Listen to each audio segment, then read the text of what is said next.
Praise the Lord. நான் உங்கள் brother Stephen. நீங்க நல்லா இருப்பீங்க, நீங்க சுகமா இருப்பீங்க, நீங்க குடும்பத்தோட சம்பூர்ணமாக வாழ்வீர்களாக. ஆண்டவரும் அருமை போதகரும் இரட்சகருமான இயேசு கிறிஸ்துடைய இனிய நாமத்தினாலே, கர்த்தருடைய நாமத்தினாலே நான் உங்களை ஆசீர்வதிக்கிறேன். நீங்கள் சந்ததி சந்ததிகளாக, குடும்பம் குடும்பமாக, பேர் பேராக ஆசீர்வதிக்கப்படுவீர்களாக. அல்லேலூயா. தேவனுக்கு பிரியமான சொந்த ஜனங்களே, நாம் தொடர்ந்து இரட்சகரின் பிறப்பை குறித்து நாம் இந்த நாட்களிலே தியானித்துக் கொண்டு வருகிறோம். அதுக்கு ஆதாரமாக அநேக வசனங்களை நாம் தியானிச்சோம். இந்த நாளிலே கூட லூக்கா புத்தகத்துல 1ஆம் அதிகாரம் 73 80 வரைக்கும் நாம் தியானிக்க போகிறோம். லூக்கா 1ஆம் அதிகாரம் 73 80 வரைக்கும் நான் தியானிக்க போகிறேன். அதுல ஒரு வசனத்தை நான் வாசிக்கிறேன் பாருங்க. லூக்கா 1ஆம் அதிகாரம் 78ஆம் வசனத்தை நான் வாசிக்கிறேன். அந்த காலத்திலும் மரண இருளிலும் உட்கார்ந்திருக்கிறவர்களுக்கு வெளிச்சம் தரவும், நம்முடைய கால்களை சமாதானத்தின் வழியிலே நடத்தவும், அவர் இரக்கத்தினாலே உன்னதத்திலிருந்து தோன்றி அருணோதயம் நம்மை சந்தித்திருக்கிறது என்றார். ஒரு அலையிலையா சொல்லலாமா? இன்றைக்கு நம்ம பார்க்க போற சப்ஜெக்ட் அருணோதயம். அருணோதயம்னா என்ன அப்படின்னு சொல்லி பார்க்க போறோம். இதை யாரு இந்த தீர்க்க தரிசனமா சொல்றாங்கன்னா, யோவான் ஸ்நானனுடைய தகப்பனாகிய சகரியா. சகரியா தான் இந்த தீர்க்க தரிசனம், இயேசு கிறிஸ்து குறித்து தீர்க்க தரிசனம் சொல்றார். இந்த சகரியா ஆசாரிய வகுப்பை சேர்ந்தவர், ஒரு ஆசாரிய ஊழியர் செய்து கொண்டிருக்கிறார். அவருடைய மனைவி எலிசபெத் ஆரோனுடைய குமாரத்தி. அப்படி கூட்டி கழிச்சு பார்த்தீங்கன்னா 2 கணவன் மனைவி 2 பேரு ஆண்டவருடைய ஊழியர் செய்ய லேவி கோத்திரத்தை சேர்ந்தவர்கள், ஆசாரிய வம்சத்தை சேர்ந்தவர்கள். அவருக்கு பிறந்த மகன் தான் யோவான் ஸ்நானகன். கர்த்தருக்கு வழியை ஆயத்தப்படுத்தக்கூடிய வந்தவர். அவருடைய தகப்பன் சகரியா இயேசு கிறிஸ்து குறித்து தீர்க்க தரிசனம் சொல்றார். அந்த தீர்க்க தரிசனத்துல என்ன சொல்றாருன்னா, மீகா 5ஆம் அதிகாரத்துல சொல்லப்பட்ட ஆண்டவராக இயேசு கிறிஸ்து அருணோதயமே பிறப்பார் என்று சொல்லப்பட்டிருக்கு. மீகா 5:2 நான் வாசிக்கிறேன். எப்பிராத்தா என்னப்பட்ட பெத்லகேமே, நீ யூதாவில் உள்ள ஆயிரங்களுக்குள்ளே சிறிதா இருந்தாலும் இஸ்ரவேலை ஆளப்போகிற உன்னிடத்திலிருந்து புறப்பட்டு என்னிடத்தில் வருவார். அவருடைய புறப்படுதல் அநாதி நாட்களாய் பூர்வத்தினுடையது. இந்த தீர்க்க தரிசனத்தை தான் சகரியா சொல்கிறார். அது மாத்திரமல்ல, ஏசாயா 7ஆம் அதிகாரம் 14ஆம் வசனமும், ஏசாயா 9ஆம் அதிகாரத்தினுடைய வசனத்தையும் இங்க சொல்லப்பட்டிருக்கிறது. எப்படி சொல்ற பாருங்களேன். லூக்கா 1ஆம் அதிகாரத்துல 73 வாசிக்கிறேன். ஆதி முதல் கொண்டிருந்த தம்முடைய பரிசுத்த தீர்க்கதரிசி வாக்கினாலே தாம் சொன்னபடியே அப்படின்னு ஆரம்பிக்கிறார். அதாவது ஆண்டவராக இயேசு கிறிஸ்துவை குறித்து தீர்க்க தரிசன புத்தகத்திலும் ஆகமத்தின் புத்தகத்தில் சொல்லப்பட்டிருக்கிறது. அந்த தரிசனத்தை சகரியா தீர்க்க தரிசனமாக நமக்கு சொல்லி கொடுக்கிறார். அதில் வருகிற ஒரு பகுதி தான் அருணோதயம். சரி, இங்க மிக 5:2 வாசிக்கிறோம். எப்ராத்தா என்ன சொல்லப்பட்ட பெத்லகேம் என்ற ஊர்ல தான் அவர் பிறப்பார்னு சொல்லி. ஏன் பெத்லகேம் என்ற ஊர்ல பிறக்கணும்? அதை பார்த்துட்டு அருணோதயத்துக்குள்ள கடந்து போகலாம். பெத்லகேம் அப்படின்னு எருசலேம் பக்கத்துல உள்ள ஒரு ஊர். அந்த ஊரை யூதர்கள் சுத்தமாக மதிக்க மாட்டார்கள். ஏன்னு சொன்னீங்கன்னா, ரோம சாம்ராஜ்யம் எருசலேமை பிடித்து அந்த பெத்லகேம் என்று சொல்லப்பட்ட எப்ராத்தா அந்த பகுதியில தான் இராணுவ தளவாடங்களை வைத்திருந்தார்கள். இராணுவ தளவாடங்களை வைத்திருக்கும் பொழுது அங்க மிகுந்த அந்த அந்த இராணுவ தளவாட யூதர்கள் பார்த்து மிகவும் அதாவது டென்ஷன் ஆகுங்க, கோபப்படுவோம். ஏன்னா நம்ம நாட்டை அடிமைப்படுத்திருக்க ரோமர்களாச்சுன்னு சொல்லி. அதுக்கு பக்கத்துல தான் அந்த பெத்லகேம், எப்பிராத்தியர்கள் வாழ்ந்திருக்கிற அந்த இடம் இருக்குது பாருங்க. 1. 2வது, அந்த மக்கள் அந்நிய தேசத்து பக்கத்துல குடியிருப்பதால அவங்களுடைய பழக்க வழக்கங்கள் அந்த பெத்லகேம் என்னப்பட்ட எப்ராத்தா ஊர்ல பழகி வந்தது. மிகுந்த பாவத்துக்குள்ளாக அவங்களுடைய முறைமைகளை பயன்படுத்தி கொண்டார்களாம். அதனால யூதர்களுக்கு பிடிக்கவே பிடிக்காது. அதுக்கடுத்து பாத்தீங்கன்னா, கிறிஸ்து பிறப்பதற்கு முன்பாக 735 to 710 வரைக்கும் உள்ள ஆட்சி காலத்துல அசிரியர்கள் அந்த எருசலேமை பிடிக்கிறாங்க. பிடித்த பிறகு இன்னும் நிலைமை மோசமாயிடுது. அந்த ஊர்ல இருக்க யாருக்கும் அறிவாளிகள் கிடையாது. மிக சீர்கட்ட பூமி, பாவம் நிறைந்த பூமி. அதெல்லாம் யூதர்களை வெறுத்தாங்க. அந்த தேசத்துக்கு தான் ஆண்டவர் அந்த பெத்லகேம் எப்ராத்தி என்று சொல்லப்பட்ட பெத்லகேம் என்ற ஊர்ல, ஒதுக்கப்பட்ட ஊர்ல தான் நமது அருணோதயமா ஆண்டவராக இயேசு கிறிஸ்து பிறந்தார். அல்லேலூயா சொல்லலாமா? நண்பர்களே, சொந்த பந்தங்களே, கிறிஸ்துக்குள் பிரியமல்ல, நம்மளை ஒதுக்குறாங்கன்னு நினைக்கிறீங்களா? நம்ம பாவின்னு தள்ளி வைக்கிறாங்களா? நம்மளை பரதேசின்னு தள்ளி வைக்கிறாங்களா?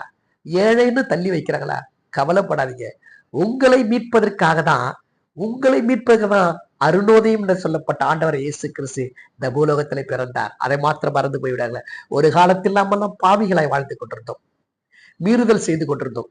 நம்மளை வாழ வைப்பதற்காக உன்னதத்தில் அருணோதயம் இந்த பூலோகத்திலே பிறந்தது. ஒரு அலையிலேயா சொல்லலாமா? சிறந்த அருணோதயம். அருணோதயம் என்று சொன்னால் வெளிச்சம் என்ற அர்த்தம்.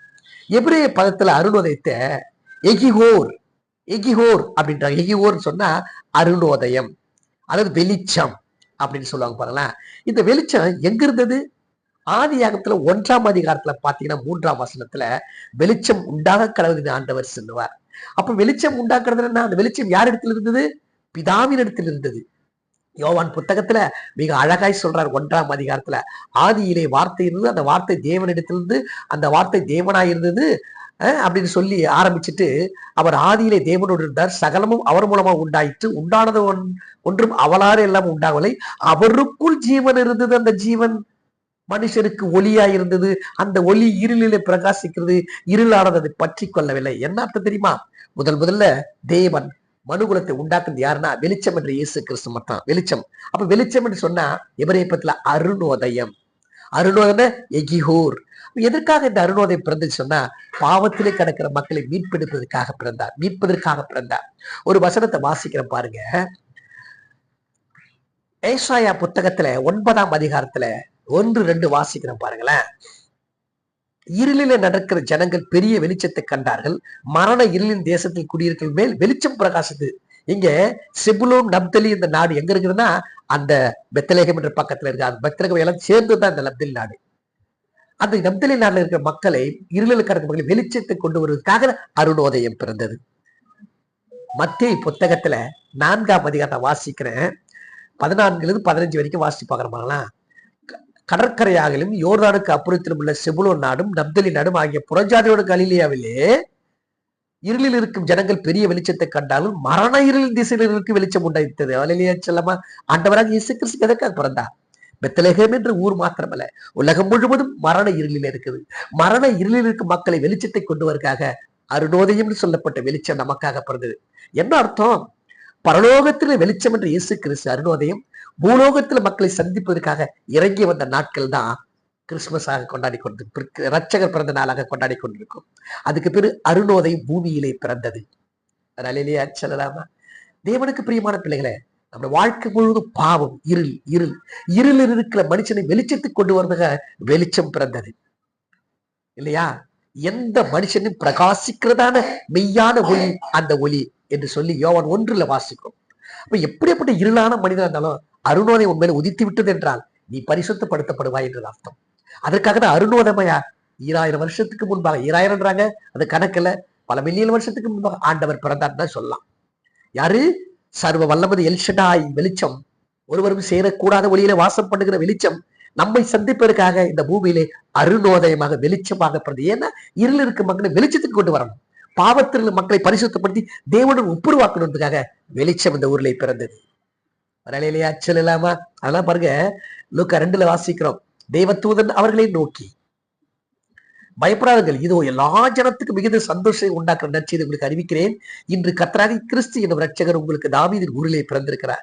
தாவீது ஊர் எது? அரியலேரே என்று சொல்லப்பட்ட பெத்லகேம் எப்ராத்தியார் ஊர்ல பிறந்தார் அருணோதயம். ஆலேலியா சொல்லலாமா?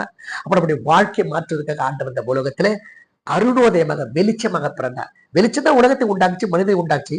பாவம் வந்ததுனால மீண்டும் அந்த வெளிச்சம் பிரவேசித்து பாவத்தின் விடுதலையாக்குவதாக அருணோதயமாக இந்த உலகத்துல பிறந்தார் என்று சகரியா தீர்க்கதரிசி, சகரியா ஆசாரியன் சொல்றதை குறித்து நம்ம பார்க்கிறோம். அலையிலேயே செல்லுமா? சரி, ஆண்டவர் எதற்காக பிறந்திருக்கணும்? 3 காரியத்தை பார்க்கலாம். வெளிச்சத்துக்காக பிறந்த உண்மைதான், ஆனா 3 காரியத்தை பார்க்கணும். 1, ரட்சிப்பை கொடுப்பதற்காக பிறந்தார். பாவத்திலே கிடக்கிற மக்களை ரட்சிப்பை கொடுப்பதற்காக பிறந்தார். நான் வாசிக்கிறேன், லூக்கா 1ஆம் அதிகாரம் 74-75 வாசிக்கிறேன். நமது ஜனத்தை சந்தித்து மீட்டு கொண்டு நம்முடைய சத்துருக்களில் நின்றும் நம்மை பகைக்கிற யாவுடைய கையில் நின்றும் நம்மை ரட்சிக்கும்படிக்கு நம்முடைய தாசனாகிய தாவீது வம்சத்திலே நமக்கு ரட்சணை கொம்பு ஏற்படுத்தினார். அப்ப என்ன அர்த்தம்? ரட்சிப்பு என்ற மீட்பு என்ற அர்த்தம். தம்முடைய ஜனத்தை மீட்பதற்காக. அப்ப நம்மளாம் யாரு? பிதாவியுடைய ஜனங்கள். பிதாவுடைய யாரு?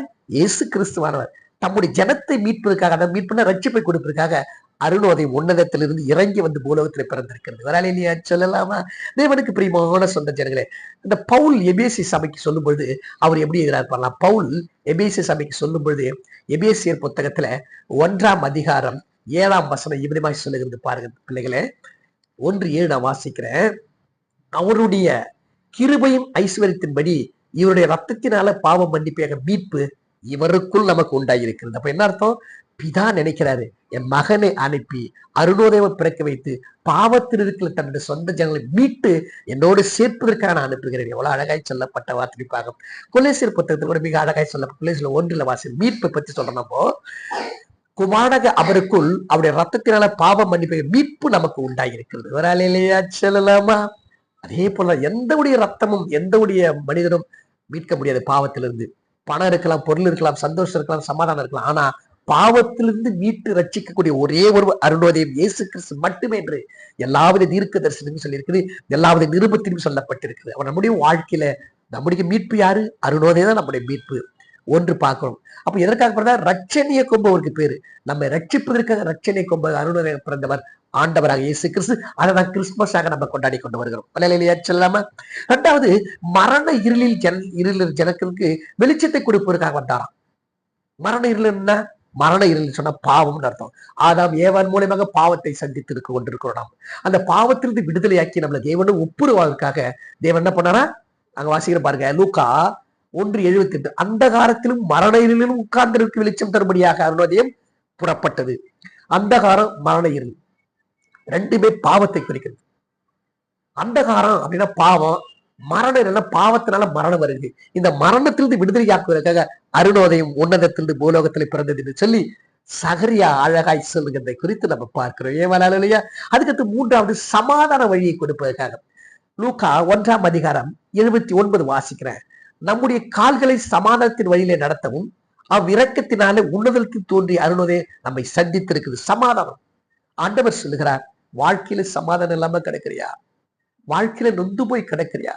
மரணத்தின் விளிம்பில் இருக்கிறியா? நோய்வாய்ப்பட்டு இருக்கிறியா?